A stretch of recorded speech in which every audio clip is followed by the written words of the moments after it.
महाशिवरात्रि। लोग कहते हैं कि यह शिव जी की शादी की सालगिरह है, लेकिन सच कहूँ तो यह आधी अधूरी बात है। ये रात सिर्फ जश्न की नहीं, बल्कि उस खौफनाक अंधेरे की गवाह है जब पूरी दुनिया खत्म होने की कगार पर थी। एक ही रात में 3 ऐसी घटनाएं घटी जिन्होंने ब्रह्मांड का नक्शा बदल दिया। जरा सोचिए, एक तरफ शादी की शहनाई थी, तो दूसरी तरफ मौत का जहर, और तीसरी तरफ एक ऐसी आग थी जो ब्रह्मा और विष्णु का घमंड चकनाचूर कर रही थी। आज हम शिवलिंग के प्रकट होने की कहानी सुनेंगे, जिसे सुनकर रोंगटे खड़े हो जाएंगे। कहानी पर आते हैं। एक बार ब्रह्मा जी और विष्णु जी में युद्ध छिड़ गया। दोनों लड़ रहे थे। विष्णु जी बोले, मैं महान और शक्तिशाली हूँ, तो उधर ब्रह्मा जी बोले, मैं तुमसे अधिक शक्तिशाली और महान हूँ। उनका यह घमंड जब दुनिया का संतुलन बिगाड़ने लगा, तब अचानक एक विशाल अनंत अग्नि स्तंभ प्रकट हुआ। ये ऐसी आग का खंभा था जिसकी न कोई शुरुआत थी न कोई अंत। स्तंभ से एक भारी आवाज आई, जो मेरे स्तंभ के आखिरी सिरे को खोज लेगा वही महान और शक्तिशाली होगा। ब्रह्मा जी हंस बनकर ऊपर उड़े और विष्णु जी वराह बनकर नीचे गए। हजारों साल बीत गए,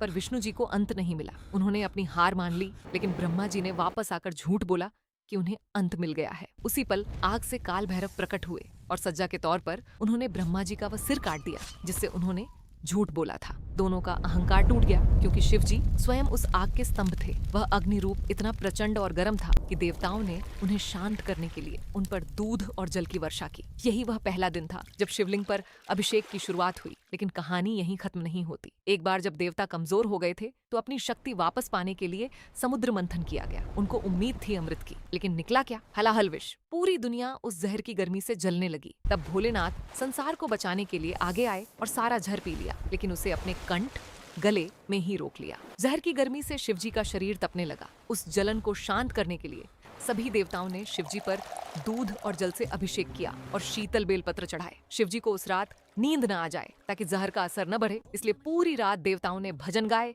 और जागरण किया। यही वजह है कि हम महाशिवरात्रि पर पूरी रात जागते हैं। लेकिन रुको, ये रात सिर्फ डरावनी नहीं है। इसी रात प्रेम की जीत भी हुई थी। जब माता सती ने अपने प्राण त्यागे थे, तब शिवजी पूरी तरह टूट गए थे। शिवजी वैरागी बन गए और दुनिया छोड़ समाधि में लीन हो गए। तब माता सती ने पार्वती के रूप में पुनर्जन्म लिया। उन्होंने हजारों साल कठिन तपस्या की, ताकि वे अपने शिव को वापस पा सकें। आखिरकार भोलेनाथ पिघले। इसी महाशिवरात्रि की रात वैरागी फिर से दूल्हा बना और शिव शक्ति का मिलन हुआ। कमेंट में लिखें, हर हर महादेव।